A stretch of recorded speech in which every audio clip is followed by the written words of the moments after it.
पातूर शहरात भरदिवसा 2 घरांमध्ये चोरी झाल्याने खळबळ उडाली आहे.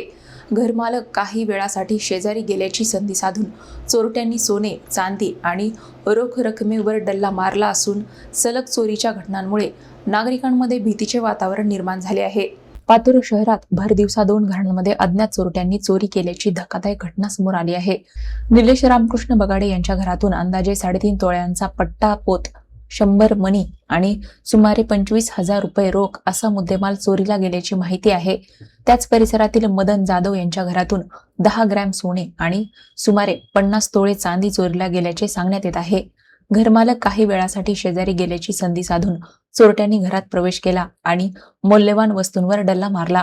विशेष म्हणजे मागील काही तासात पातूर पोलीस स्टेशनच्या हद्दीत बोडखा, भंडारज आणि कापशी येथे बकऱ्यांची चोरी झाल्याची माहिती आहे. तसेच 7 शेतकऱ्यांच्या केबल वायर चोरीला गेल्याचेही सांगण्यात येत आहे.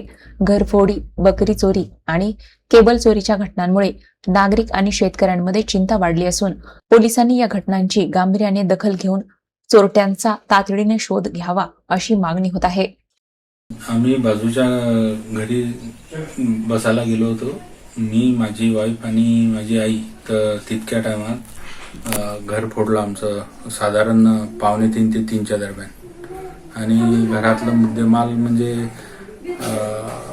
जवळपास 6 ते 7 तोळे सोनं आणि 25,000 रुपये कॅश, इतका मुद्देमाल गेला आहे आमचा.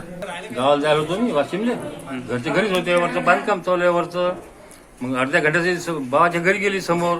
अर्ध्या घंट्यासाठी तेवढ्यात त्याची पूर्ण फोडलं म्हणतात. मला फोन आला, मी रस्त्यात होतो. तेवढ्यात ते घर फोडलं, अलमारी फोडून सगळं सोनं झालं. पैसे 10-12 हजार सगळे चालले गेले. अंदाजे समजा नुकसान असेल ते चांदीचं 50 ग्रॅम तोळा म्हणतात चांदीची किती आहे एवढी. तर अंदाजे समजा 7-8 लाखाचं असेलच ते समजा सोनं बाळी अंकी पण काय आहे.